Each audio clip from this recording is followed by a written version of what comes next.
اس وقت تک جہاد کرتے رہنا ہے جب تک اس ریاست کا قیام نہیں ہو جاتا جو ریاست جو آقا علیہ السلام نے ایک ماڈل کی صورت میں ہمارے لیے چھوڑی تھی.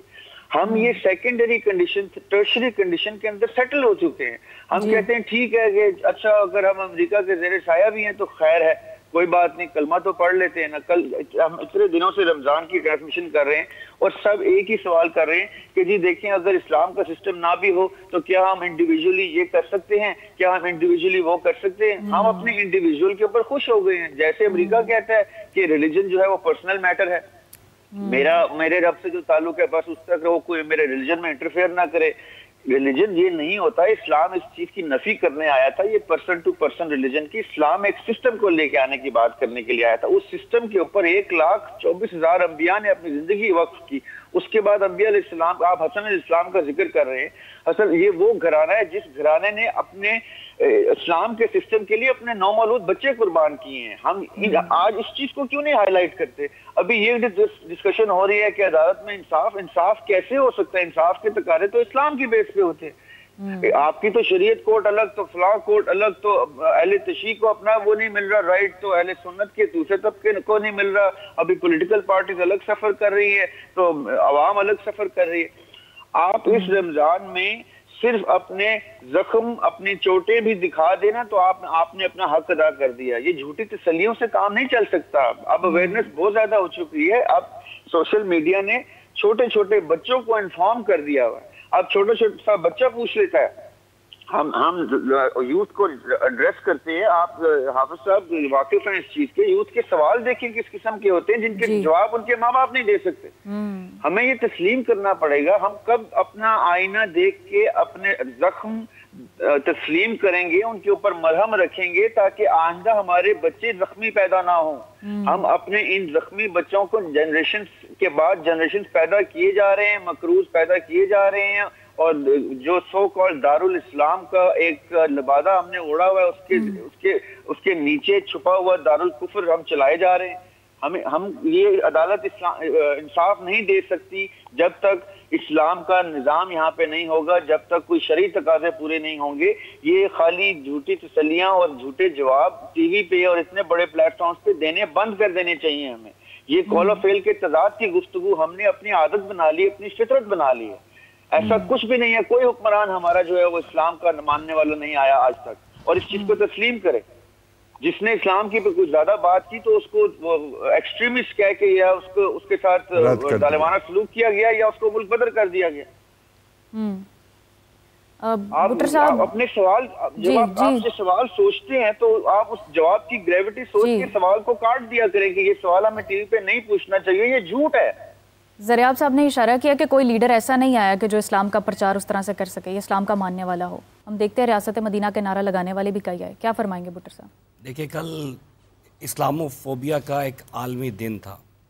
ہم عمران خان کی اگر بات کریں تو اس پہ ایک جو اس نے دنیا بھر میں اسلاموفوبیا جو ایک ہمارا بڑا مسئلہ تھا جو ہم ارلی 2000 سے سارا فیس کر رہے ہیں, ایسے بڑی فیملیز نے سفر کیا, اکانومی ہماری اس نے بڑا سفر کیا, تو کوئی ایسا لیڈر ابھی تک آیا نہیں ہے جس نے اتنی کھل کے اقوام متحدہ کے اندر اسلام کے اوپر بات کی ہو, نبی پاک کی سیرت کے اوپر بات کی ہو.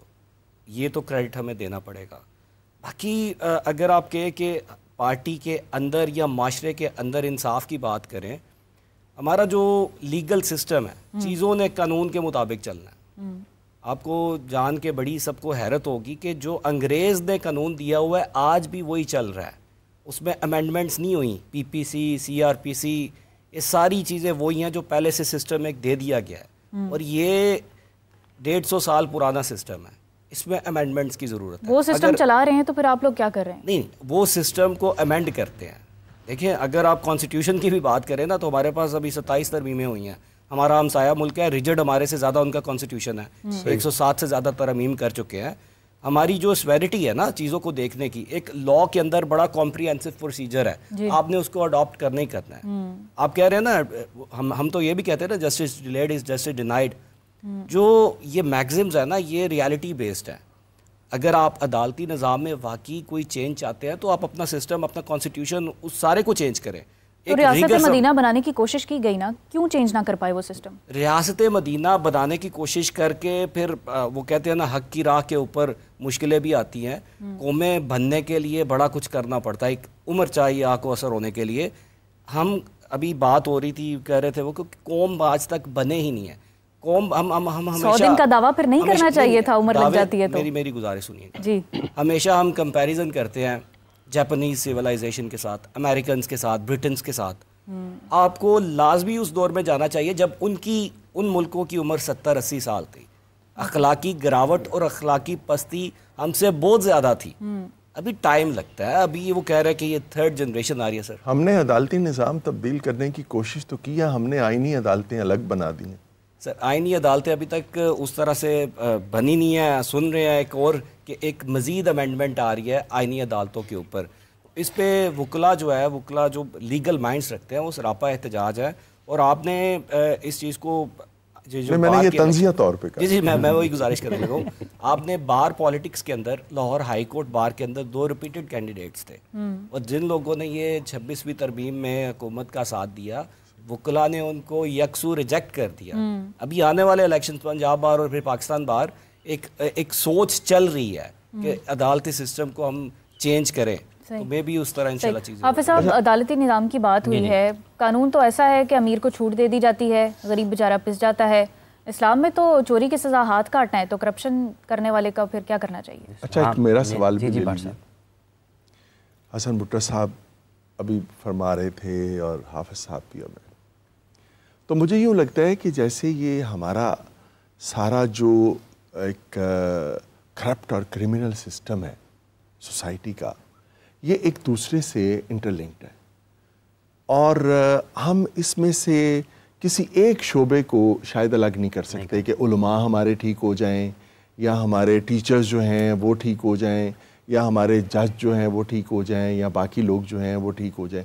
مجھے لگتا ہے کہ کوئی ایسا, اگر یہ ٹھیک ہونے پہ آئے گا تو کوئی ایسا طریقہ کار کہ جس میں سارے کا سارا سسٹم ٹھیک ہوگا.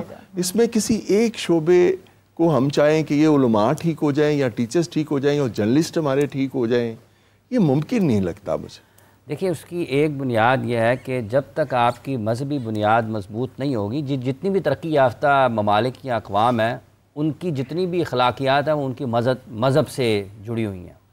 پاکستان میں بدقسمتی کے ساتھ ہم مطلب کسی بھی طریقے سے ایک طرف سے لوٹتے ہیں اور دوسری طرف سے چیریٹی کر دیتے ہیں, اور ہم سمجھتے ہیں کہ شاید ہم بچ گئے ہیں, ہم ٹھیک اللہ کو خوش کر رہے ہیں. تو یہ دوہرے چہرے ہیں ہمارے. حج بھی کرتے ہیں, سب کچھ کرتے ہیں, مطلب لوٹتے ہیں چیریٹی کر دیتے ہیں, سارا سال ہم لوٹتے ہیں چیریٹی کر رہے ہیں اور بخشوا ٹھیک ہے. تو جب تک سوچ یہ بیدار نہیں ہوگی جس کو کرنے کی ضرورت ہے, ہم اس موبائل سے ڈرتے ہیں, یار میری لوکیشن نہ پڑی ہے, میں کتنے گا, ٹھیک ہے, میرا واٹس ایپ جو ہے نا وہ اس کا فرانزک ہو گیا, پتہ نہیں اس میں سے کیا کیا کچھ نکلا ہے, مجھے ڈر ہے اس کا. لیکن اس خالق کائنات کا ڈر نہیں ہے. جب ہم نے روز حشر وہاں پر اللہ تعالیٰ ہمیں پر رحمت کرے, ہم نے وہاں جانا ہے, تو ہمارا آج اس موبائل سے ڈرتے ہیں کہ ایک کلک کے اوپر ہم بالکل برہنہ ہو جائیں گے, ننگے ہو جائیں گے, پتہ چل جائے گا کہ میرے پاس کیا ہے. اب ہم وہاں پر جو ہمارے ساتھ ہونا ہے نا, اس کی تیاری نہیں ہے. اس کی تیاری جب تک نہیں ہوگی اس وقت تک یہ خود احتسابی کا نظام جو انسان کے اندر ہے, کہ آپ کو اندر سے آواز آئے گی غلط ہے تو غلط کے اوپر آپ نے کہنا ہے نہیں, ٹھیک ہے تو ٹھیک کے اوپر کھڑے ہونا ہے. عدالتی نظام کی بات ہے, وکلاء ہیں, ججز ہیں, تو قرآن تو کہتا ہے وَأَقْسِطُوا إِنَّ اللَّهَ يُحِبُّ الْمُقْسِطِينَ. تو مجھے بتائیں, انصاف کا اللہ حکم دے رہا ہے, اور اللہ فرما رہے ہیں کہ اللہ انصاف کرنے والوں کو پسند کرتا ہے. تو اس کا مطلب یہ ہے کہ اللہ نا انصافی والوں کو پسند نہیں کرتا. تو فیصلہ کرتے ہوئے, دلائل دیتے ہوئے, صرف ججوں کے اوپر نہیں ہے, میرے اوپر اپنے گھر والوں کے بارے میں, اپنے رشتہ داروں کے بارے میں, میرے نیچے میرے ملازم ہیں ان کے بارے میں, میرے ہمسایوں کے بارے میں, میرے دوست احباب کے بارے میں, اپنے سے بڑوں کے چھوٹوں کے بارے میں, کیا میں ان اللہ اقسطو کرتا ہوں؟ تو نہیں کرتا ہوں. تو مجھے تو اپنے اس ہر عمل کا جواب دینا ہے. انسان کتنا بزدل ہے کہ خواب میں بھی ڈر جاتا ہے. خواب دنیا یہ خواب ہی تو ہے, اور کتنا بہادر ہے کہ اللہ سے نہیں ڈرتا. ہمارے ساتھ ایک کالر موجود ہیں. حافظ صاحب, میں چاہوں گی آپ کی موجودگی میں ہی جو ہے وہ کال کا جی آنسر ہو جائے. جی السلام علیکم, کون ہے, کہاں سے ہیں؟ وعلیکم السلام ورحمۃ اللہ وبرکاتہ. جی میرا نام محمد عثمان ہے اور میرا تعلق جنگ سے ہے. جی عثمان.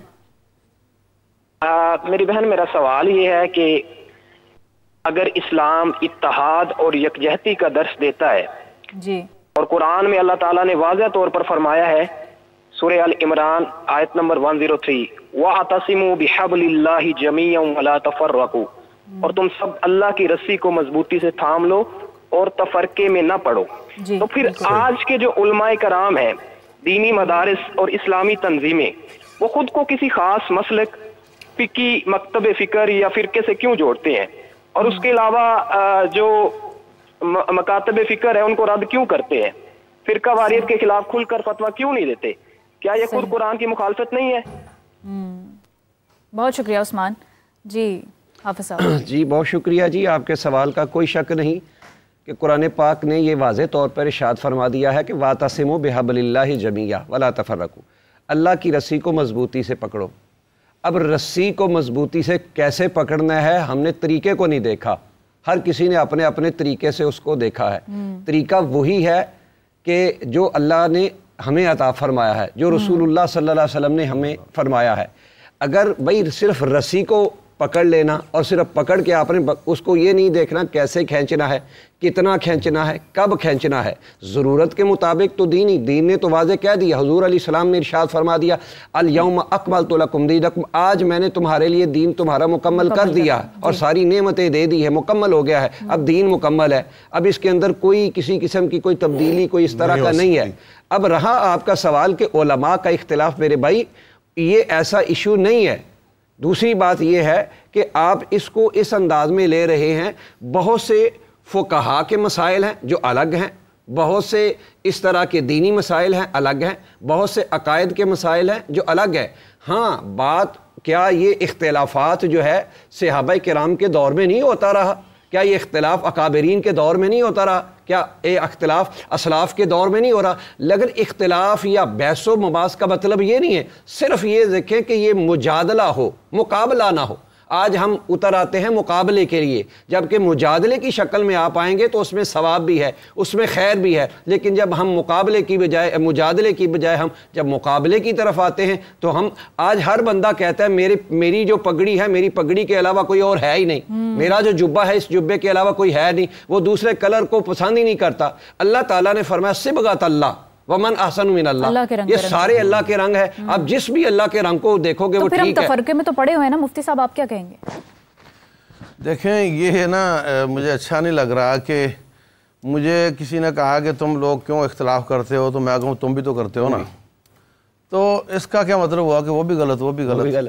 حقیقت یہ ہے کہ اختلاف دو قسم کا ہوتا ہے، ایک ہے اختلاف کسی حدیث آیت کو سمجھنے میں اختلاف، تو وہ تو صحابہ کرام میں بھی تھا، ایک بات ایک نے یوں سمجھی، مثال دوں گا تو بات لمبی ہو جائے گی، دوسرے نے یوں سمجھی، آپ نے دونوں کو ٹھیک کہا، رسول اللہ صلی اللہ علیہ وسلم نے دونوں کو اچھا کہا۔ ایک اختلاف یہ ہے کہ حدیث اور آیت ہے مگر میں نہیں مانتا اس لیے کہ میں فلاں شخص کو فالو کرتا ہوں، اس نے نہیں مانا میں بھی نہیں مانتا، یہاں ہمیں بحث کرنی چاہیے اور اس کو ہمیں اصلاح کرنی چاہیے، یہ ایک چیز ہے ہمارے اندر، ہمیں اس کی اصلاح کرنی چاہیے۔ تو ابھی عوام حکمرانوں کو برا کہتی ہے اور حکمران عوام کو نہیں، ہر ایک کو اپنی اصلاح کی ضرورت ہے۔ رسول اللہ صلی اللہ علیہ وسلم فرماتے ہیں جو قوم، ابن ماجہ کی حدیث ہے، جو قوم ماپ تول میں کمی کرتی ہے ان کو 3 سزائیں ملتی ہیں۔ نمبر 1، ان کی اجناس کی کمی ہو جاتی ہے، پاکستان اس وقت زرعی ملک ہونے کے باوجود دالیں، کاٹن، چینی، گندم سب باہر سے منگوا رہا ہے، تیل باہر سے آ رہا ہے۔ نمبر 2، وہاں مہنگائی بڑھ جاتی ہے اور بڑھ رہی ہے۔ نمبر 3، وہ جور سلطان علیہم، ان پر ظالم حکمران مسلط کر دیے جاتے ہیں۔ سمجھا آپ؟ اب کس کا قصور نکالیے گا؟ تو ہمیں حکمرانوں سے شکایت اپنی جگہ پہ، ان کو اپنی اصلاح کرنی چاہیے، اور ہمیں اپنے جو ماپ تول کی کمی ہے، میں آفس جاتا ہوں لیٹ اور آتا ہوں جلدی اور پیسے پورے لیتا ہوں، یہ ماپ تول کی کمی ہے، یہ صرف دکاندار کا مسئلہ نہیں ہے۔ آپ جوتی گنوانے کے لیے جاتے ہیں، مرمت کروانے کے لیے جاتے ہیں، تو اس کی کوشش ہوتی ہے کہ میں زیادہ سے زیادہ پیسے لوں اور تھوڑی تھوڑی محنت کروں، تو پورے معاشرے کی ہڈیوں میں رچ بس گئی ہے بے ایمانی۔ اس کو ہم ہر لیول پر اس کی قانون کیوں بنائے جاتے ہیں؟ اسی لیے بنائے جاتے ہیں نا، انفرادیت کو درست کرنے کے لیے۔ قوانین جو ہوتے ہیں وہ خود وہ سبوٹائز ہو جاتے ہیں۔ المیہ یہ ہے کہ ہمارے ہاں اب معاملات اس حد تک بگڑ گئے ہیں کہ ہم خرابی کو خرابی نہیں سمجھتے۔ یہ ابھی کل کی بات ہے، میں نے ایک ڈی ایس پی سے کہا، میں نے کہا آپ نے میرے عزیزوں سے 10 لاکھ روپے رشوت بھی لے لی ہے اور آپ نے ان کا کام بھی نہیں کیا، کوئی شرم کریں۔ تو وہ مجھے کہتا ہے بڑی مطلب اعتماد کے ساتھ مجھے وہ کہتا ہے کہ جناب ہم نے 10 لاکھ روپیہ رشوت اگر میں نے لی ہے نا تو میں ان کا کام کروں گا، میں نے اپنے بچوں کو حرام نہیں کھلایا کبھی۔ اللہ اکبر، اللہ اکبر۔ زریاب صاحب آپ بھی ہماری گفتگو سن رہے ہیں، ایک تو جو ہمارے کالر بھائی نے سوال کیا تفرقے کے حوالے سے اس کا جواب دیجئے، اور پھر یہ انفرادیت پہ ضرور بات کیجئے گا۔ ایک فرد کا جرم جو ہے وہ پورے معاشرے میں تقسیم کر دیا جاتا ہے، کس کی ذمہ داری ہے؟ جی دیکھیں، تفرقے کی جو بات ہو رہی ہے، پہلے اس تفرقے کو ریکگنائز کریں۔ کتنے آرام سے ہم سب جو ہیں وہ اس تفرقے والی بات سے موو آن ہو گئے۔ سب سے بڑا دیمک جو اس ملت اسلامیہ کو لگا ہوا ہے وہ تفرقے کا لگا ہوا ہے، اور ہم نے اس تفرقے کو ریکگنائز نہیں کیا۔ ابھی مفتی صاحب نے کہا مجادلہ کریں، مقابلہ نہ کریں، تو ہمارے تو علماء آپس میں صرف مقابلے کرتے ہیں۔ ہمارے علماء کا آپس میں مجادلہ کبھی اس طرح سے پبلک ہوا کہ اس کا ٹائٹل ہو مجادلہ، اس میں بیٹھے ہوں تمام مکتبہ فکر یا ایٹ لیسٹ 2-3 میجر مکتبہ فکر کے لوگ بیٹھے ہوں، اپنی عوام کو اکٹھا کر کے لائیو کہیں کہ جی بیٹے یہ ہوتا ہے مجادلے کا طریقہ، یہ ہوتا ہے پروسیس، یہ اس کا سنت طریقہ ہے، یہ اصحاب کرتے تھے، یہ اسلاف کرتے رہے، اس طرح سے ہوتا ہے، اس طرح اس کی پھر پبلیکیشن طریقے سے معلوم ہو جاتا ہے مجادلہ ہے کہ مقابلہ ہے۔ جی جی بیٹے دیکھیں، جب یہ علماء کے ہاتھ میں مائک آتا ہے یا ممبر آتا ہے نا تو وہاں پہ امت کی پرورش کا پروسیس وہاں سے سٹارٹ ہو جاتا ہے۔ اور آپ علماء کی پروسیس، اگر ہم علماء کو دیکھیں جس لیول پہ وہ مقابلہ کر رہے ہوتے ہیں، جس لیول پہ ان کے بحث مباحثے تکرار آ جاتے ہیں کہ ان کے فالوورز نیچے برسر پیکار ہو جاتے ہیں، اور یہ میں دونوں کی بات کر رہا ہوں، صرف علماء کی بات نہیں کر رہا ہوں، عمرہ کی بھی بات کر رہا ہوں۔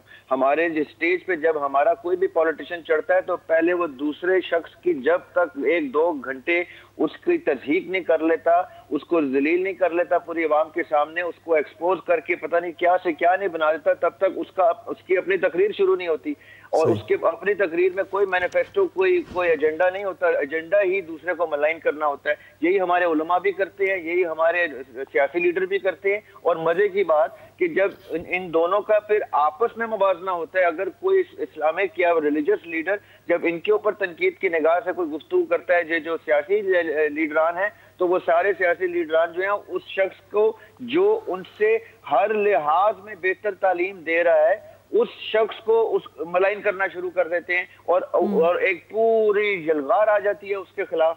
دیکھیں، ہمیں یہ ماننا پڑے گا کہ ہم جو تربیتیں پیش کر رہے ہیں، جو سلوک روا رکھا ہے ہم نے سٹیجز کے اوپر، مائکرو فونز کے اوپر، سوشل میڈیا کے اوپر، مین سٹریم میڈیا کے اوپر، وہ کہیں سے بھی کسی بھی طرح سے مناسب پرورش کا طریقہ نہیں ہے۔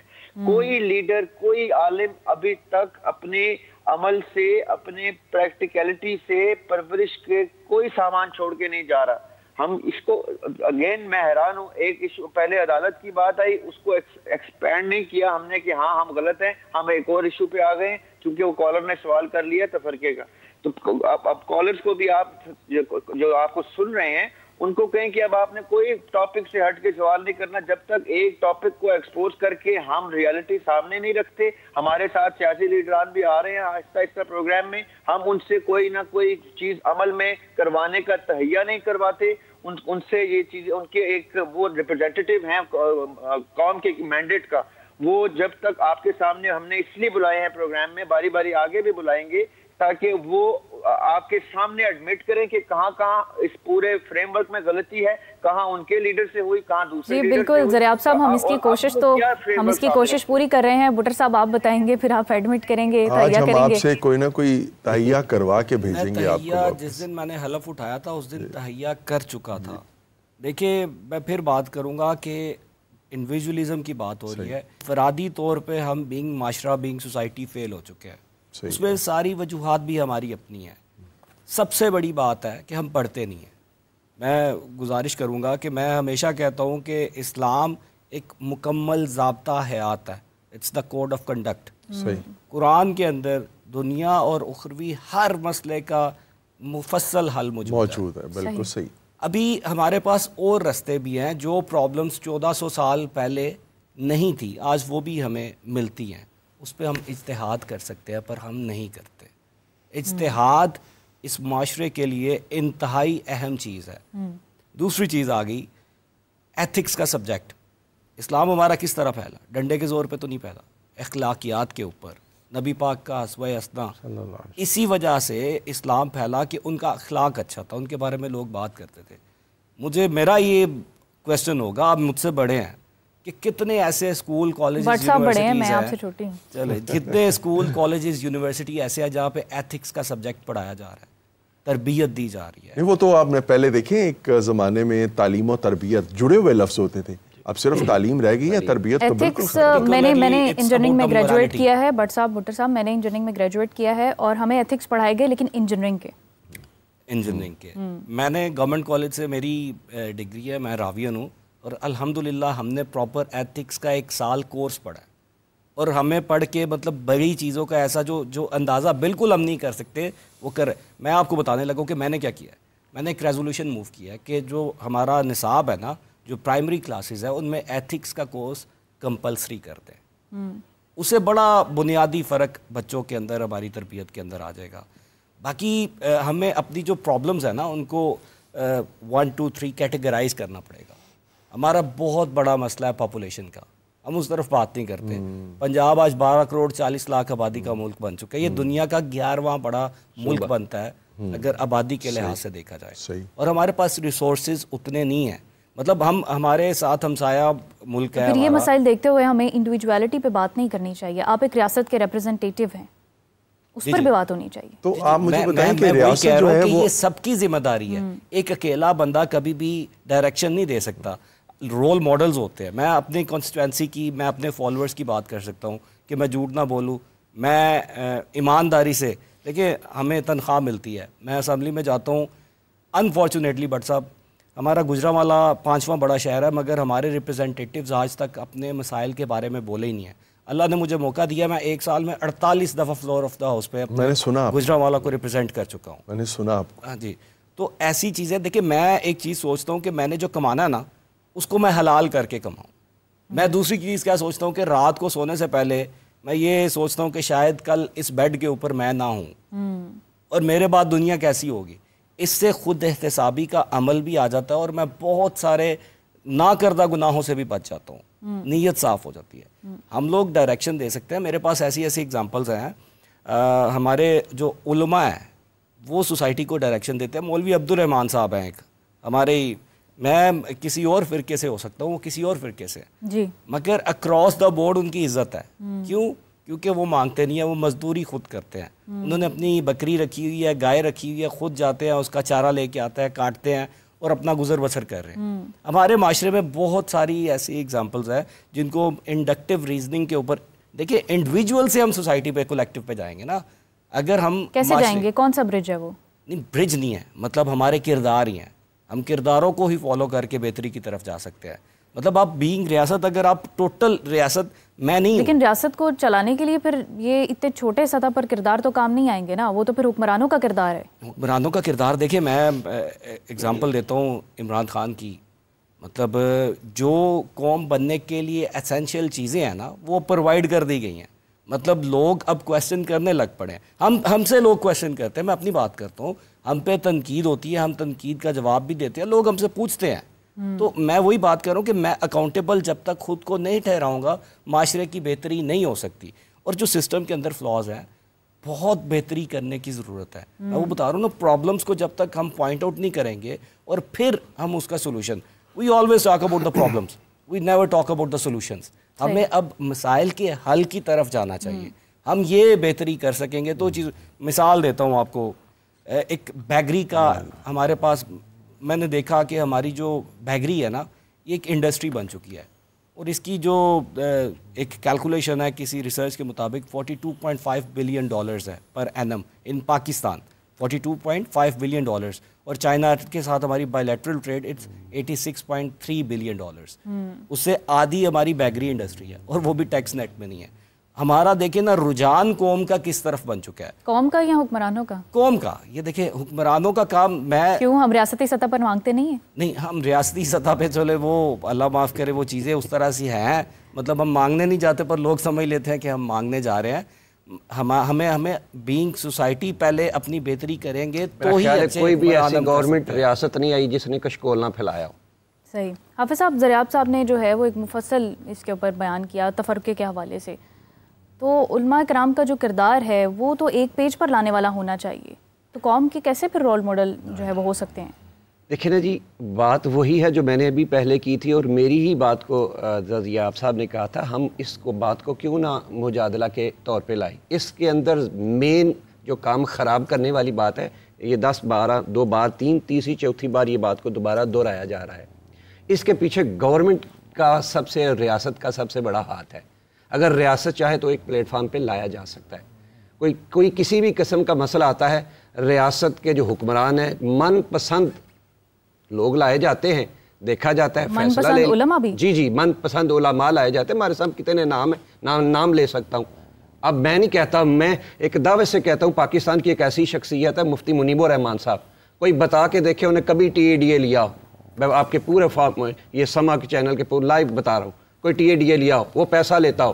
آج کیا یہ سارا کیوں اس کو پیچھے کیا گیا؟ اس کے پیچھے محرکات تھے، اس کے پیچھے اسباب تھے۔ اگر آپ جب انہوں نے کہا تھا، گورنمنٹ کہہ رہی تھی کہ آپ اعلان کریں، صحافی کہہ رہے تھے اعلان کریں، آپ نے اپنے آنکھوں سے دیکھا تھا، سارے صحافی تھے اور ٹیبل ٹاک ہو رہی تھی اور کانفرنس پریس میڈیا چل رہی تھی، انہوں نے مائک پیچھے کیا تھا۔ اصل بات یہ ہے، وہ جب تک آپ اپنے من پسند فیصلے جو سائٹ پہ نہیں نہ کریں گے تب تک یہ کام نہیں ہوگا۔ وقت حضرت سیدنا فاروق اعظم کا دور دیکھیں، حضرت فاروق اعظم رضی اللہ تعالیٰ خلیفۃ المسلمین ہے، اگر قاضی ہے، قاضی بلاتا ہے تو جناب حضرت سیدنا فاروق اعظم بالکل اکیلے جاتے ہیں اور فرماتے ہیں کہ میری ذمہ داری ہے۔ یہاں کیا ہے، یہاں اگر قاضی صاحب نے یا چیف جسٹس صاحب نے بلایا ہے، کسی ایک کو بلایا ہے تو پورے کا پورا پاکستان اس اپنے ساتھی کے ساتھ جا رہا ہے اور پورے کا پورا لشکر جا رہا ہے، پوری کی پوری فوج اس کے ساتھ جا رہی ہے۔ یہاں ایک کو نہیں حل کرنا، سسٹم کو کرنا پڑے گا، سب کو مل کر کرنا پڑے گا۔ اور اس میں سب سے زیادہ اہم کام کس کا ہے؟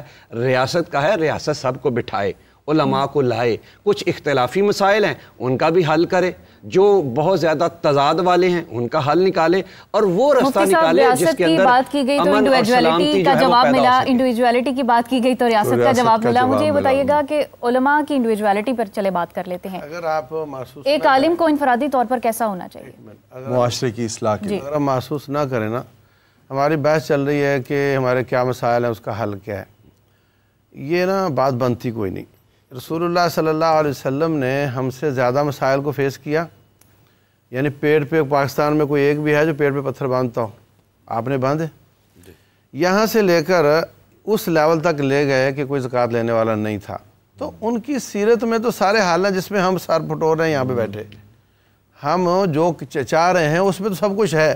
ایک چیز ایڈ کرنی پڑے گی جو آپ نے کی تھی کہ ہمیں ان نئے مسائل میں اجتہاد کرنا چاہیے، بالکل کرنا چاہیے۔ یعنی 95% تو سیرت ہی آپ کے مسائل حل کر دے گی، اور 5% پہ آپ کو نئے مسائل میں اجتہاد کرنا پڑے گا۔ تو یہ ایک مختصر ایک حل ہے تمام مسائل کا۔ انہوں نے جو کچھ کیا ہمیں وہ کرنا چاہیے، اور اس میں جو جس کی کمزوری نظر آتی ہے اس کو اپنی کمزوری کو دور کرنا چاہیے۔ انہوں نے حل کر کے اور کئی صدیوں تک اس کو امپلیمنٹ کر کے ہمیں دکھا دیا، اور مسلمان ایک دم آدھی دنیا سے زیادہ پہ حکمران رہے۔ اب ہم پھر اس کو سوچ رہے ہیں کہ ہمارے مسائل کیا ہیں اور اس کو حل کیسے کر سکتے ہیں۔ نیت ہوگی تو کریں گے۔ ہاں تو پھر یہ کہیں نا کہ نیت چاہیے ہمیں، اب یہ نہ کہیں کہ مسائل کیا اور حل کیا ہے۔ انڈیویجول ہوں یا جماعتی اعتبار سے ہوں یا ملکی اعتبار سے ہوں یا انٹرنیشنل ہوں، سارے مسائل کا حل رسول اللہ صلی اللہ علیہ وسلم نے کیا، کر کے دکھایا، اور صرف ایک لمحے کے لیے نہیں، کئی صدیوں پر محیط کر کے دکھایا، اور وہ مسلمانوں نے اس کو چھوڑا۔ ایک کتاب لکھی ہے، انڈیا کے عالم دین تھے علی صاحب، علی ندوی رحمہ اللہ نے، عربی میں اس کا نام ہے ماذا خسر العالم بانحطاط المسلمین، کہ مسلمانوں نے جو ڈنڈا ان کے ہاتھ میں تھا، جب انہوں نے جو غیروں کو پکڑا دیا، اس سے دنیا کفر کو کتنا نقصان ہوا۔ یعنی مسلمان کے ہاتھ میں تھا تو کافر کو بھی انصاف ملتا تھا، جب انہوں نے ان کو دے دیا تو پھر جب چوروں کے ہاتھ میں ڈنڈا آئے گا تو پھر انصاف کہاں سے ملنا ہے۔ اس کا نقصان عالم اسلام کو ہوا اور عالم کفر کو بھی ہوا۔ تو اپنی قیادت کی طرف واپس آنا چاہیے۔ مفتی صاحب، آپ نے اختیار کی بات کی، پھر اس سے پہلے آپ نے نیت کی بات کی، بات تو پھر کردار کی آ جاتی نا۔ ایک عالم ہونے کی حیثیت سے، ریاستی عمرہ ہونے کی حیثیت سے، جب آپ کا کردار اتنا مضبوط ہوگا تو پھر نیچے جو عوام ہیں، نیچے جو لوگ ہیں، ان میں بھی وہ نیت ڈیولپ ہوگی، وہ بھی کردار ڈیولپ کر سکیں گی۔ یہاں پر جو ہے میں زریاب صاحب کا پوائنٹ بھی ایڈ کرنا چاہوں گی، وہ کچھ کہنا چاہ رہے ہیں۔ جی زریاب صاحب۔ جی اب لیکن آپ لوگوں نے ذرا تحمل سے دل پہ پتھر رکھ کے میری گفتگو سننی ہے، کیونکہ ابھی ہمارے جو بھائی بیٹھے ہوئے ہیں جو سیاست کو ریپرزینٹ کر رہے ہیں، انہوں نے ایک بات کر دی ہے کہ اخلاقیات کی انہوں نے بات کی. اب ہم دیکھیں، آپ بہت تحمل سے میری بات سنیے گا، کیونکہ اس ٹائم آپ کو لوگ سن رہے ہیں، ہم سب کو. میں تھوڑا سا آپ کو ریئلسٹک گفتگو کروں گا، یہ خیالی گفتگو نہیں کروں گا. آپ نے عمران خان صاحب کا نام لیا. عمران خان صاحب وہ ہستی ہے جنہوں نے آ کے عوام کے اندر کرٹیکل تھنکنگ کا کانسیپٹ اسٹیبلش کیا. یہ دیکھیں میں کریڈٹ دے رہا ہوں، اور میں بڑے فخر سے کریڈٹ دے رہا ہوں، کیونکہ ہمارے ہی بھائی ہیں، ہمارے بڑے ہیں، ہمارے ہی لیڈر ہیں، ہماری قوم کے شخص ہیں. انہوں نے کرٹیکل تھنکنگ کا ایلیمنٹ اجاگر کیا. ہم سب نے لبیک کہا، پوری قوم نے کہا ٹھیک ہے جی کرٹیکل تھنکنگ ہونی چاہیے. ہم نے اپنے لیڈران کو کرٹیک کیا، اور جیسے ہی ان کی حکومت آئی انہوں نے مولانا طارق جمیل کو اپنے ساتھ جوائن کیا. تو ہوا کیا تھا اس ٹائم، ایک سیاسی حکومت کے ساتھ علماء برادری کا ایک شخص جوائن ان ہوا. جیسے ہی وہ جوائن ان ہوا تو پورے جتنے علماء تھے انہوں نے ان کے خلاف، مولانا طارق جمیل کے خلاف ایک تحریک شروع کر دی کہ یہ تو سرکاری مولوی بن گئے ہیں، یہ تو سرکاری عالم بن گئے ہیں. ان کی تحریک شروع ہوئی. وہ بیچارے اس سے سائڈ پہ ہوئے اور ان کو ہٹنا پڑا، اس پورے اپنے سٹینڈ سے ہٹنا پڑا. وہ ابھی اپنے زخموں کے اوپر مرہم رکھ رہے تھے. تو پیچھے کیا ہوا کہ جس شخص نے کرٹیکل تھنکنگ سکھائی ہوئی تھی، جیسے اس کے خلاف کسی نے کرٹیک شروع کیا تو اس کو رگڑنا شروع کیا. میں نام لے کے بتا رہا ہوں. پہلے مولانا طارق جمیل کو علماء برادری نے ڈس اون کیا گورنمنٹ کو جوائن کرنے کی وجہ سے، گورنمنٹ کے ساتھ ہاتھ ملانے کی وجہ سے.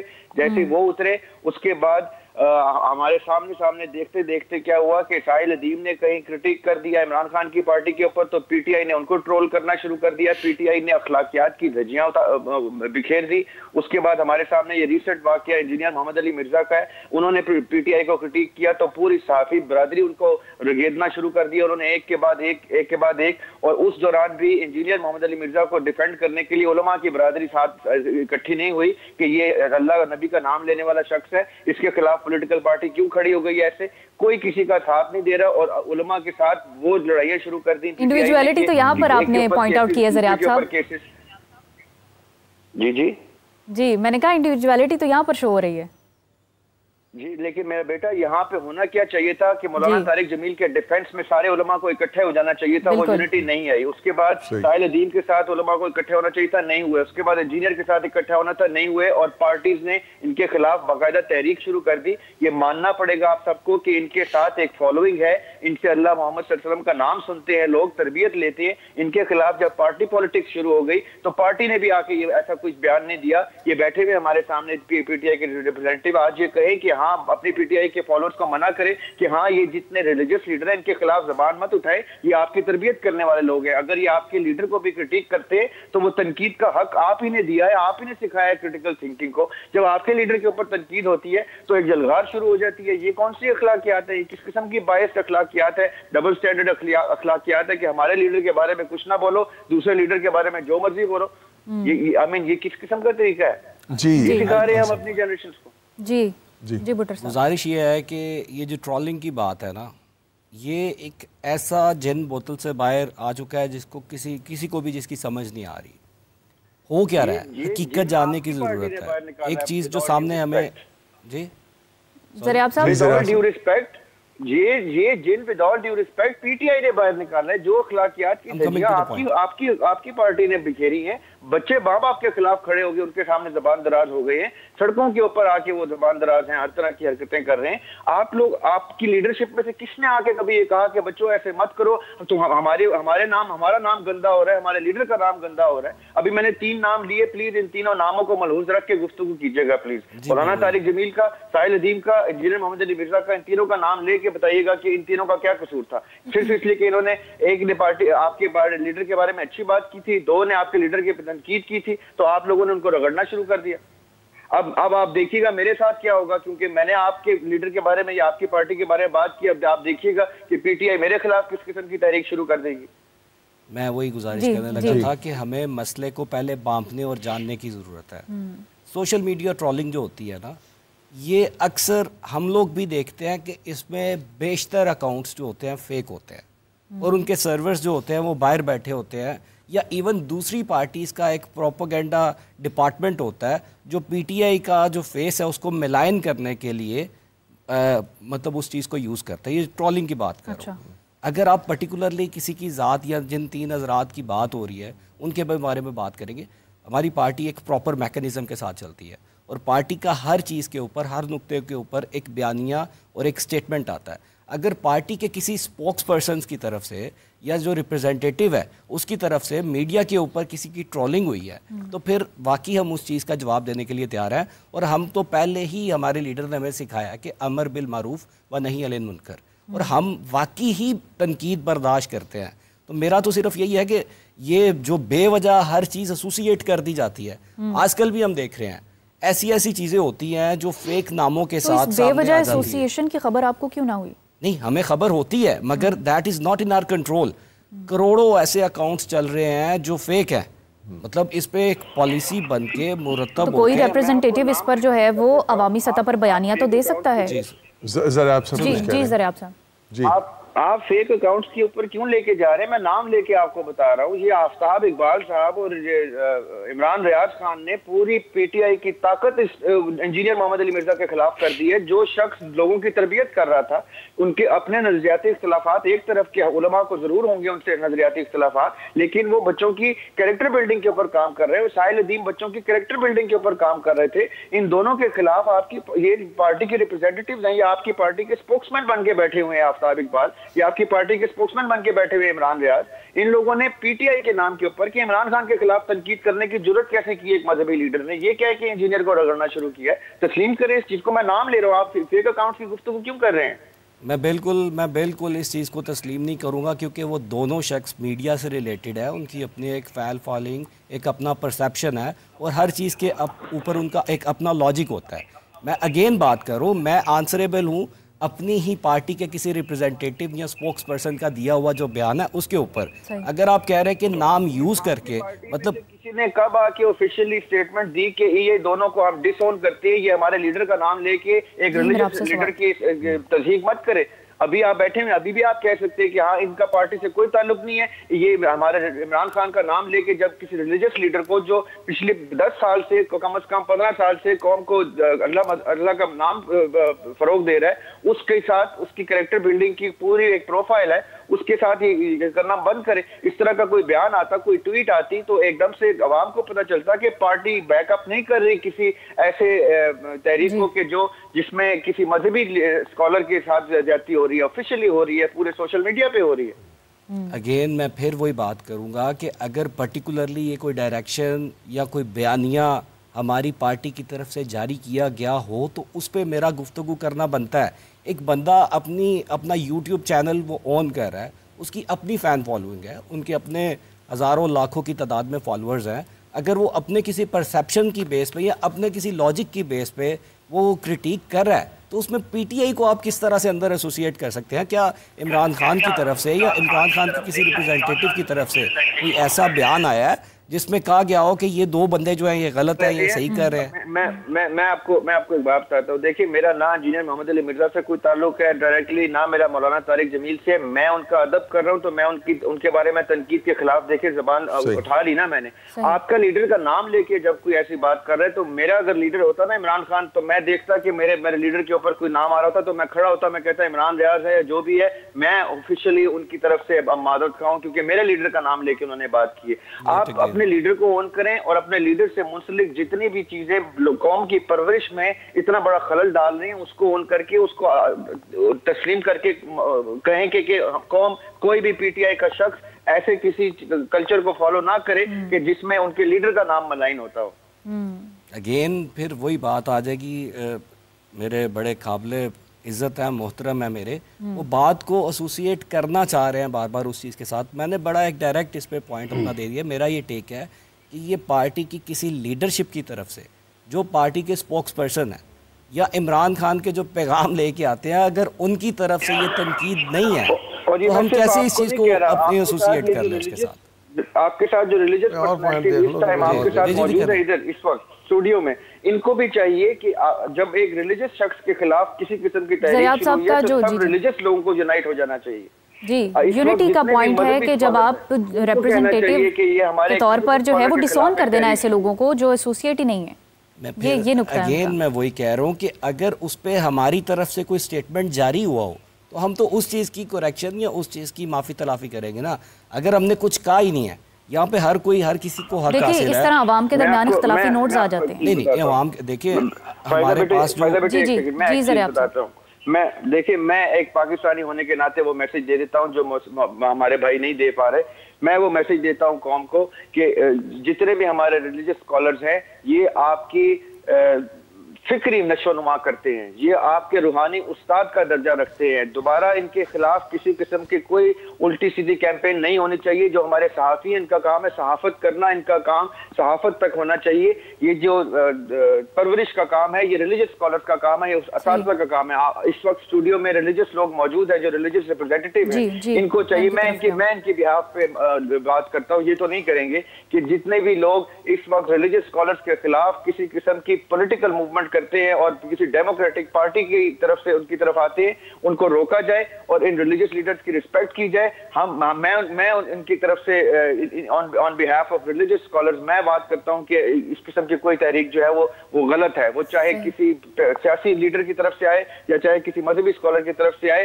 اگر وہ چیز کسی بھی حوالے سے میری قوم کی پرورش میں ایسے عناصر انکلکیٹ کر رہی ہے جو ان کی پرورش کو کفر کی طرف, گناہ کی طرف, جہنم کی طرف لے کے جاتی ہے, میں اس سے باز رکھنا چاہوں گا سب کو. تو فرقہ پڑتا ہے ایسے. حافظ صاحب آپ کی رائے شامل کرنا چاہوں گی. دیکھیں جی, میں تو پھر بار بار وہی بات دہراؤں گا, جب تک اس کو ریاست نے ایک نہیں نہ کرنا اور اس پوائنٹ پہ نہیں جانا جس پوائنٹ کو قائد اعظم رحمۃ اللہ علیہ نے ہمیں دیا. اب انہوں نے ایک بہت بڑی اگزامپل دی کہ مولانا طارق جمیل کو جب آپ کو ضرورت تھی سپورٹ کرنے کی, آپ لوگوں نے اختلاف کیا. صاف ظاہر ہے, دیکھیں میں نے اختلاف کیا, یہی تو بات میں کہنا چاہ رہا ہوں, اور یہ بات میں نے پہلے آپ کے سے یہی تو گزارش کی تھی, شاید آپ دوبارہ اس بات کو دہرانے لگے. جب من پسند ایک پلیٹ فارم پہ بندے لائے جائیں گے, آپ کیوں نہیں اتحاد کی فضا پیدا کر رہے؟ آپ کیوں نہیں واعتصموا, جیسے کہا گیا واعتصموا بحبل اللہ کا ولا تفرقوا, وہ ختم ہی کریں. ہاں آپ بیلنس کو, جب بیلنس کو نہیں لے کے آئیں گے, ہر شخص آج چاہتا ہی اپنے من پسند چہرہ ہے. من پسند چہرے کو سائڈ پہ رکھ کے میری بہنا, ایک سسٹم, ایک نظام, جب نظام ایک ہوگا نا تو پھر ہمیں کچھ بھی نہیں ہوگا. اس نظام پہ کوئی بھی لا کے بٹھا دے. نبی کریم صلی اللہ علیہ وسلم نے ایک سسٹم دیا, ایک نظام دیا. آپ جو بھی اس پہ جو بھی آتا رہا, جو بھی ہستی تشریف لاتی رہی, وہ سسٹم کو لے کے چلتے تھے, اپنی ذات کو نہیں لے کے چلتے تھے. آج ہر آنے والا اپنی ذات کو لے کے جاتا ہے. قائد اعظم رحمۃ اللہ علیہ نے بھی ان چیزوں کو دیکھا تھا, مگر ان چیزوں کو دیکھ کر ایک بات سائڈ پہ کرتے ہوئے کہا تھا, ان کو بھی لوگوں نے کہا تھا, ہم نے تو یہ ضیاء صاحب نے بڑی کھل کر بات کی ہے. حافظ صاحب میں چاہوں گی آپ بھی کھل کر بات کریں. اسی کا جواب دینے لگا ہوں, میں اس کا جواب دے رہا ہوں. قائد اعظم رحمۃ اللہ علیہ نے بھی کہا تھا کہ آپ کے دائیں بائیں تھوڑی باتیں کرنے والے لوگ موجود تھے بے شمار, چھوڑ دو قائد اعظم یہ کیا کر رہے ہو یار, تم نے پاکستان بنا کے کیا کرنا ہے, یہ دو قومی نظریہ, اس دراصل اس کے پیچھے چیزیں تو یہی ہے نا. تو قائد اعظم ہم اس بات کو سمجھے نا, قائد اعظم رحمۃ اللہ علیہ نے پھر یہ کہا تھا کہ پاکستان, مسلمان پیدا ہوا ہوں, مسلمان جیا ہوں, مسلمان کام کیا ہے اور مسلمان ہی مرنا چاہتا ہوں, اور جب میں اللہ کے حضور جاؤں تو میرا رب مجھے کہے ویل ڈن مسٹر جناب. بھائی ہم اس بات کی طرف کیوں نہیں آ رہے جو اتحاد کی فضا ہے؟ ہر کسی نے ابھی جن 3 لوگوں کا نام لیا گیا, بھائی ایسا نہیں ہے, سب کو ایک پلیٹ فارم پہ لے کے جائیں, اتحاد کی فضا پیدا کرے, بیلنس کو لے کے آئے. جب آپ کو بیلنس میں نہیں نہ لے کے آئیں گے تو تب تک یہ نظام ٹھیک ہو ہی نہیں سکتا. بیلنس تو آپ کے مابین بھی تو کریٹ ہونا چاہیے نا حافظ صاحب. بیلنس تو کیا ہو رہا ہے, بیلنس کس نے کرنا ہے؟ اس بیلنس کی پاور میرے پاس نہیں, میں تو علل اعلان کہتا ہوں. ابھی تھوڑی دیر پہلے بات ہو رہی تھی انفرادی طور پر, بیلنس کی پاور کس کے پاس ہے؟ ریاست کے پاس. ریاست اس بیلنس کو لے کے آئے, سب کو ایک پلیٹ فارم پہ لے کے مفتی صاحب, اتحاد کی فضا قائم کرنے کے لیے علماء کوئی بڑا کردار ادا کیوں نہیں کرتے یا اب تک کیوں نہیں کر پائے؟ بسم اللہ الرحمن الرحیم. جو علامہ صاحب فرما رہے ہیں نا اس پہ آپ غور کریں. اب جب یہ بات ہے کہ فلاں حکمران نے فلاں کو قریب کر لیا تو دوسروں نے کرٹیسائز کیا, بھئی اس کو صرف کیوں قریب کیا؟ جو کرٹیسائز کر رہے ہیں ان کو کیوں نہیں کیا؟ بات سمجھے نا آپ. جب آپ بیلنس لے کر لوگوں کو ساتھ ملیں گے, کرٹیسائز کرنے والا نہیں رہے گا, اتفاق اتحاد کی فضا پیدا ہو جائے گی.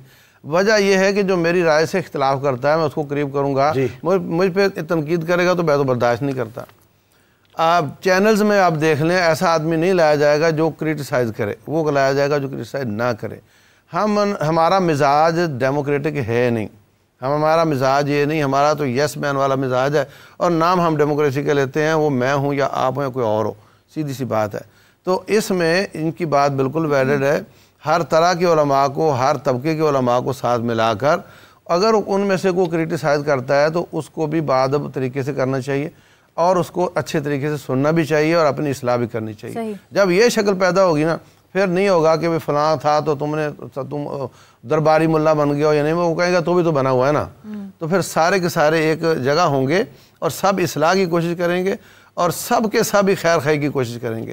اور اگر کسی کی تعمیری تنقید ہوئی تو اس کو باقاعدہ لیا بھی جائے، سنا بھی جائے، اس پر عمل بھی کیا جائے. بلکہ آپ ایک منٹ دیکھیے قبلہ، امام اعظم ابو حنیفہ جیسی شخصیت، امام احمد بن حنبل جیسی شخصیت، امام شافعی علیہ رحمہ جیسی شخصیت، یہ چھوٹی شخصیات ہے؟ نہیں. کسی بھی شاہ کے دروازے پر جانا منع کرتے ہیں. فرماتے ہیں جو عالم اور جو اس بڑے لیول کا بندہ جب کسی شاہ کے دروازے میں جائے گا نا تو پھر دین کی خیر نہیں ہے. یہ کل بھی یہ بات ہوئی، تو پھر اس کو ماننا پڑے گا نا. جی آپ لوگوں نے ماننا ہے. زریاب صاحب آپ کیا کہیں گے؟ لیکن جی یہاں پہ ماننے والی بات یہ ہے کہ جب مولانا طارق جمیل کو ایسے کوئی پوزیشن پہ بلایا گیا تھا تو اس وقت علماء کو اکٹھا ہو جانا چاہیے تھا کہ اب فائنلی ایک سرکار جو ہے اس نے اپنے ساتھ ایک عالم کو جوڑ لیا ہے، ایک مفتی کو جوڑ لیا ہے، ایک دین کی تبلیغ دینے والے، برسوں سے تبلیغ دیتے ہوئے ایک شخص کو جوڑ لیا. اب ہمیں ان کے ساتھ اکٹھے ہو جانا چاہیے تاکہ ہم تربیت کے اندر، قوم کی نیشن بلڈنگ کے اندر اللہ تعالیٰ کے نبی کی سنت اور سیرت طیبہ کو لے کے آئیں. ایسا نہیں ہوا اور ابھی بھی نہیں ہوگا. آج بھی اگر کوئی سرکاری پوزیشن جو ہے، کوئی سرکاری لیڈر جو ہے کسی مولوی کو یا کسی مذہبی اسکالر کو ساتھ لے گا تو آپ مانیں، تسلیم کریں اس چیز کو کہ سب کہیں گے مجھے کیوں نہیں لیا، تو میرے والے فرقے کے یا مسلک کے شخص کو کیوں نہیں لیا، تو فلاں کو کیوں نہیں لیا. وہ آپ سب ایک جگہ ایک قرآن کے نیچے یونائٹڈ ہے. وہ آپ کا کوئی بھی بھائی آ جاتا تو اس کے بعد وہ رستہ ہموار ہو جاتا کہ اب تربیت کے اندر ہماری دینی تربیت بھی شروع ہو جائے گی. ایسا نہیں ہوتا. اور ابھی بھی دیکھیے میں مولانا طارق جمیل کا نام لے رہا ہوں تو وہاں پہ ٹاپک سے سارے ادھر ادھر ضرور جائیں گے. مولانا طارق جمیل کی ڈیفینس میں کوئی ریلیجس اسکالر نہیں بولے گا کہ ہاں یہ اچھا ہوا تھا اور ٹھیک کام ہوا تھا، یہ چلنا چاہیے تھا. اس کے بعد ایک مولانا طارق جمیل آئے تھے تو ساتھ ساتھ پیرلل میں اور لوگ بھی آتے. یہ گفتگو نہیں ہو رہی، گفتگو جان بوجھ کے ادھر ادھر کی ہونا شروع ہو گئی ہے تاکہ ان کا نام جو ہے وہ ان کا نام سامنے رکھ کے. اور آج جس مبارک ہستی کا ذکر ہو رہا تھا وہ بھی صلح کے نقیب تھے، انہوں نے بھی خلافت سے دستبرداری اختیار کر لی. صحیح. سبحان اللہ. جی زریاب صاحب آپ کنٹینیو کیجئے.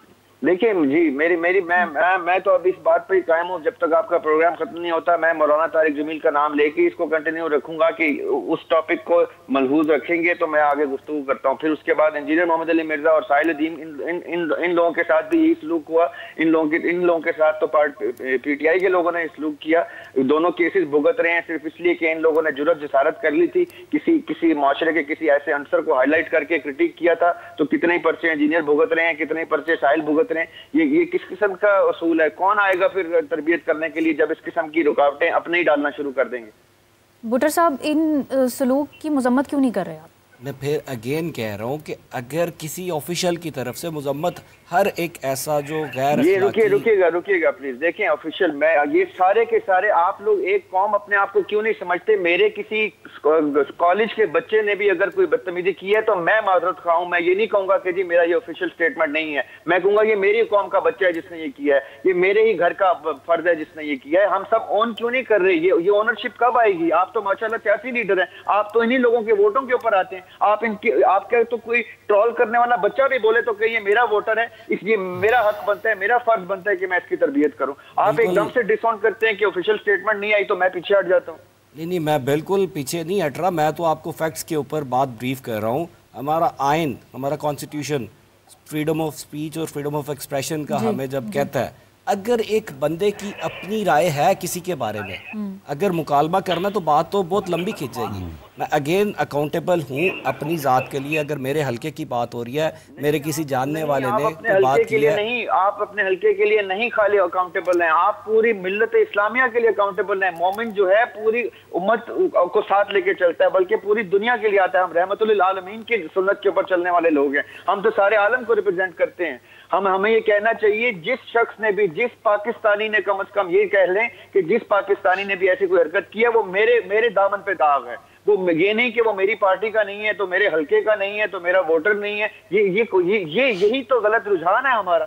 وہ اگر مصر میں بھی کوئی مسلمان کوئی بات کر رہا ہے تو میں اس کا ریپرزینٹیٹیو ہوں, میں اس کے ڈیفینس میں آؤں گا اور میں اس کی تربیت ٹھیک کروں گا. میں کہوں گا کہ میں معافی مانگتا ہوں اگر کسی شخص نے مسلمان کلمہ پڑھ کے کوئی بات کر دی ہے تو اس نے میرے نبی کی ریپرزینٹیشن ساتھ اپنے لگا لی ہے. اب میں رسپانسبل ہوں اس کی ہر حرکت کا. اگین پھر وہی بات, میں بار بار ریپیٹلی وہی بات کر رہا ہوں کہ ایک چیز مجھے پہلی بات ہے کہ میں نے سنا تک نہیں ہے کہ تنقید ہوئی کیا ہے.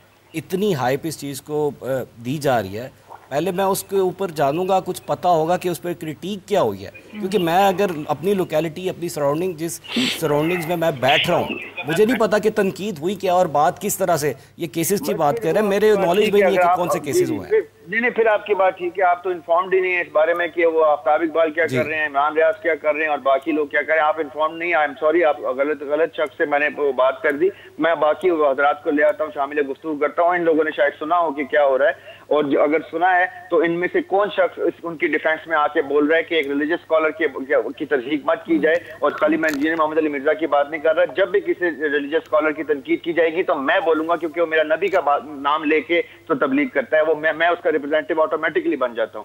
میں on behalf of everybody who's sitting in the studio, on behalf of everybody who's listening, میں یہ بات آج آپ کے پلیٹ فارم سے کرتا ہوں کہ جو شخص بھی ایک ریلیجس اسکالر کے بارے میں اس لیے تنقید کر رہا ہے کیونکہ اس نے کسی پولیٹیکل لیڈر کی کرٹیک کر دی ہے تو اس کو شرم آنی چاہیے, اس کو حیا کرنی چاہیے کہ یہ وہ لوگ ہیں, یہ ممبر پہ بیٹھ کے گفتگو کرنے والے لوگ ہیں, ان کا ادب ہم پر واجب ہے. ہمارے ان سے نظریاتی اختلاف ایک طرف, لیکن جب یہ ان کے اوپر کوئی اٹیک ہوگا تو میں ان کے ساتھ کھڑا ہوں گا کیونکہ یہ میرے نبی کا نام لے کے یہ میرے قرآن کی تبلیغ کرتے ہیں. یہ تو دو طرفا ہے کہ نہ اسلام میں جو ہے وہ پالیٹکس کو لایا جائے اور نہ پالیٹکس میں جو ہے وہ اسلام کا نام خراب کیا جائے. تو ہمارے علماء بھی تو دراصل نہیں ایسا نہیں ہے کہ اسلام میں نہ لایا جائے. دراصل یہ کیسی بات ہے, اسلام سے کیا چیز چھپی ہوئی ہے, دین سے کیا چیز چھپی ہوئی ہے, میں عرض کرنا چاہتا ہوں. سیاست عین اسلام کا حصہ ہے اگر اسلام سمجھ کے کی جائے, اور سیاست تو بہت بڑی عبادت ہے. کیسی بات آپ ہو رہی ہے, ایسا نہیں ہے. سیاست بہت بڑی عبادت ہے. کیا مسجد میں رسالت مآب صلی اللہ علیہ وسلم فوجیں تیار کر کے نہیں بھیجا کرتے تھے, خارجہ پالیسی نہیں بنتی تھی, مردم شماری کے کام نہیں ہوتے تھے. عبادت نہیں ہے نا جی, اب کی سیاست کی بات ہو رہی ہے جی, اب کیوں ہم, اب تو میرا خیال ہے وہ بات ختم ہو گئی ہے. پاکستان کا مطلب کیا, لا الہ, اب تو مطلب یہ بن گیا پاکستان کا مطلب کیا. فائزہ نے بھی یہ بات کی تھی, پاکستان کا مطلب کیا, لا الہ الا اللہ. اب ہے, اب یہ نہیں ہے, اب جتھو لبد ہے جویں لبد ہے انجھا, بس اب یہ ترجمہ اس کا بن گیا ہوا ہے. پاکستان کا مطلب کیا, پیسے ساڑھے ہاتھ پھڑا جیڑا مرضی کم کرا. واہ واہ واہ, گڈ. تو بات یہ بہت بری بھائی, لیکن ایک میری بات ہے بٹ صاحب, میرا ایمان ہے یہ میرا وطن ہمیشہ رہے گا. نہیں اس میں تو کوئی شک ہی نہیں, یہ میرا وطن ہمیشہ رہے. میں نے ایک بچپن میں نا طارق عزیز کا نیلام گر شو دیکھا تھا, ایک آپ کے لیے, لیکن ہم چاہتے ہیں کہ اس طرح نہ رہے نا. جی جی ہاں, یہ ضرور ہے, یہ ضرور ہے کہ اس طرح کا نہ رہے میرا وطن. اس نے ایک سوال کیا تھا بھاگتے ہوئے, بھائی دنیا کا سب سے امیر ترین ملک کون سا ہے؟ سارے خاموش ہو گئے, کسی نے کسی کا نام لیا, کسی نے کسی کا نام لیا. ایک بزرگ تھے وہ کھڑے ہو گئے, ہاتھ ایسے کیا, طارق عزیز صاحب بھاگتے ہوئے اپنا مائک لے کے آئے, کہا بتائیے کون؟ کہا پاکستان. کہا یہ تو بہت غریب ہے. کہا بات یہ نہیں ہے, کب سے بنا ہے, سب اپنے اپنے طریقے سے اس کو لے کے لیا ہے اور لے رہے ہیں, لیکن اب بھی چل رہا ہے, اس لیے کہ نیت خالص ہے. لیکن عمل کیا ہے, ہم کہتے ہر کچھ ہے لیکن اس پہ پیرا نہیں. صاحب آپ نے بھی نیت کی بات کی تھی, نیت تو ٹھیک نہیں تھی, پھر کیسے چل رہا ہے پاکستان؟